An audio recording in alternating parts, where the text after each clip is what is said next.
I don't believe Erika Kirk and Blake Wynn hooked up in Beverly Hills. She was spotted getting handsy with new boyfriend Blake Wynn at exclusive Beverly Hills hotel. It's exclusive in the way that Trump's gold card is. As long as you can pay for it, you're in. Erika was also heavily intoxicated. I figured you've already heard this or read it, so it might be more interesting to hear it from somebody with an accent. The source also saw them shopping together. What's up, Charlie? Since I'm not with you, I figure this would be as close to showing them to you as it gets. Came out unbelievable. Up nearly a dozen photos of Erika and Blake together at multiple events over time. Somebody who takes issue with some of Turning Point and Erika Kirk's fundraising tactics, I do understand. As somebody who was in full-time ministry for over a decade, relationships are important. Wynn is a donor. He's probably also a friend. There's humanity in there. Little bit. Did this interview. I almost couldn't make it through it because the voice of the AI to just... Ooh. In the world of the Beverly Hills Hotel, it's very, very exclusive. It's like a high-end society, and it's a very private society. But when you walk into the Beverly Hills Hotel, right, there's the red carpet. So there's 2 sets of security guards. You gotta get there. There is a red carpet, but not 2 sets of security guards. John Mayer and like his new girlfriend or whatever, because I know he was married to Katy Perry for like a hot minute. Mayer's been single since March 2026, and he and Katy Perry never got married. The 2 alternating weekends, and on leap year when Mercury's in retrograde, I'm free. Hey, no thanks. Men used to be hunters, you know what I mean? They used to hunt for their food, okay? Now they're just posting selfies of their 6-pack. Like, I get it, man. You work out 3 times a day.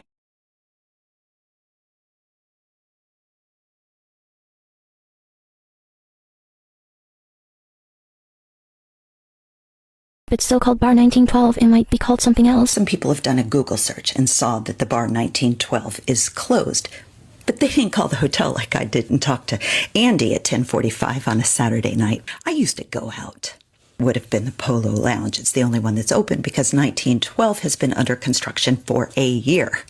Thank you, Andy. A dude that was very Jewish looking. It was clear they were an item. And I said, how do you know he's Jewish? He's attended events here. Like, we've known each other in passing. Every Jewish bar mitzvah I've ever been to was at the Beverly Hills Hotel. He's even been seen at the Beverly Hills Hotel wearing his yarmulke. Like, why are our Jewish people donating to a Christian cause?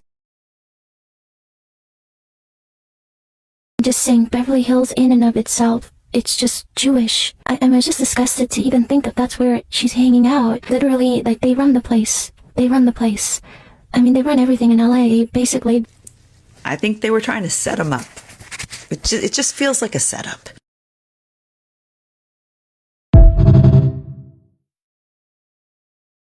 My friend said he had a tattoo. Star of David tattoo, and there was writing in Hebrew, in Saul writing, a mezuzah on the inside of his arm. From what I understand, if somebody is an Orthodox Jew, it's forbidden to get a tattoo. If somebody is a conservative Jew, it's discouraged. If somebody is Reformed, then, it's up to you. Because I knew it was outside the box for somebody who's Jewish to get a tattoo, I went on Blake's Instagram to find a picture of his bare forearms. What are you doing with yourself?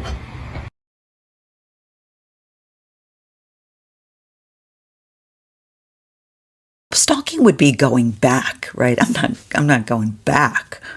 I don't think. I don't know if you're familiar, but, the temperature range in Southern California is like, it didn't take long for me to realize that if I were going to go to set, I needed a tank top, a t-shirt, a button down, a sweater, and a jacket. And especially if I'm showing up at 5 a.m, and then those things kind of get layered off because it gets warmer. And then you start to put them back on because it gets cooler. So if it were May just a couple weeks ago, let's say it was late afternoon, they'd probably have long sleeves on. A lot of the setup in that Polo Lounge bar thing, a lot of it was outside. So I don't know. It's not just the 1912 bar that is being rebuilt. There are, I think, 4 other projects in addition to that. It just adds a lot to the vibe, so I'm not sure why her friends would want to go there. And she was wearing peep toe, nude color, like the patent leather Christian Louboutins. Like, if you're a woman, trust me, you know exactly what those are. I don't know exactly what kind of shoes she's talking about.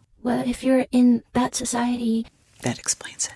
They were just like, ew, who is this tacky woman? She's Arizona. We are LA. It's a completely different life. You see how the psychological manipulation feeds both sides, because you've got those who already doubt her character that are like, yeah, I knew it. And then you've got those who are still trying to support Erika Kirk in Turning Point. The accusation is rather easy for them to dismiss. They align the enemy with elitist. It's this exclusive hotel. Only certain people can get in. It's expensive and celebrities are there. Hollywood is evil. Remember? Easy to demonize, as California often is as a state. People don't realize the vast amount of red there is, especially in Hollywood. You wouldn't believe how many Ted Nugent for president bumper stickers I saw. So this allegation, this narrative incorporates all these things that I don't like saying they, have demonized, which only reinforces the dehumanization that has been directed our way. Having a cocktail with the dude that looked like a nerd. My friend was with a celebrity. Nerd celebrity. Ironically, a lot of celebrities I know are nerds. They just make it look really cool. She was seen shopping at Neiman's and then at Barney's and on top of the rooftop and having mimosas and Bellinis with this gentleman. People know who she is. That would get out there is through a friend. The picture that you showed me, I believe that one more so than the other, because that was more of the description that she gave me. It's not the friend saying, yeah, that's who it was. This place is like old school Hollywood. It's cool. A lot of celebrities still meet there. They have business meetings there. There's been some discussion as to whether celebrities would go where normal people go. I hate to break it to you if you fall into that camp, but celebrities are, for the most part, normal people. We just see a lot more of them. Although you probably see me more than... Still freaks me out that some of you recognize me right away from the Michael Jackson movie. That's wild. But then I thought, if we interact every day, then yeah, that makes sense. I'm also in the Spider-Man Noir series that just came out, and I'll tell you more about that in a different video, because it's kind of cool. It's a different aspect about, yeah, I'll get there. Blake Wynn at the correspondence dinner. It's the same guy out at the car. It's kind of... She made her dramatic exit from the building and then just had to stand there with everybody. I get a little whisker there too sometimes. Really? Why is she always hanging out with her dead husband's friends? She does have some serious boundary issues when you can't tell the difference between... I was involved in a ministry in college that was very much structured, just had a lot of the same as Turning Point. In my experience, you do in many ways get insulated. Turning Point was not in the spotlight like they are now. Frank Turek and Graham Allen said something like they didn't know her. Like Frank Turek hadn't had a conversation with her until the hospital. They were only married 4 years, and for almost 9 months of that, she said she hid out. Maybe it was 4 or 5 months, but she hid out during her pregnancy. I'm not sure she had a lot of deep relationships to begin with. There is one woman, Tracy Allen, who I've mentioned several times because the dynamic is just very bizarre to me, who has referred to herself as a mentor of Erika's, even though at times she seems subservient or an empath to Erika's narcissism. What was I going to say? Doesn't she have any friends? Does she actually have any friends? Have we seen any friends? Now you got me wondering. In these organizations or ministries I've been involved in, you have like a leader, usually, the one with balls, literally speaking, not figuratively. If you were at the top of the totem pole, nobody challenged you. So I don't know who is challenging her. Other than Tracy Martin, I may have said Tracy Allen earlier, nobody's speaking up. Other than the people that are paid and have something really significant to lose.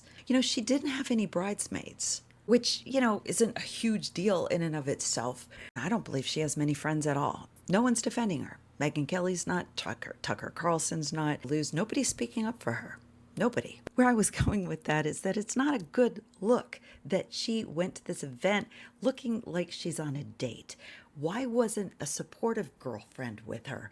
If the point of her going was to confront the press, Wouldn't she want a close friend? Isn't she supposed to be close to some cousin? Tracy Martin brought that up, that she has a cousin that she's close to. But Tracy also said that in the 15 years that she herself has known Erika Kirk, she's never met this cousin. Erika has also mentioned in a podcast, the last one she did with Charlie, she mentioned that she's lost family over what sounded like her faith. All that stemmed from she was with a man at that event, and she should have been with a woman from a PR perspective. Rumor is she's been with many. Bum. At Blake, Neff chimes in. You have no right to spread insane lies over and over, then demand intrusive private information from somebody to debunk it. Since I know I'm on their radar, I just want to take this moment to say, Turning Point people, I bet you didn't think it would be me that debunked this, did you? And I think that's one of the reasons she puts a lot of emphasis on Turning Point being family, which she does to the point where it comes across like cult speak at AmFest. Welcome home. No, that's not home. It's a club. Should be just a club. But when you tell people not to go to college and come work for the organization when their brains are still developing at that point in life, it's an indoctrination. Nobody is challenging her and saying, this isn't coming across well. That when you're in these ministries and you're in a bubble and you're isolated and you have your own kind of kingdom, so to speak, you're not used to being challenged. The world's watching you, and they would love nothing more than to have a foothold, to be able to say, see, you hypocrite.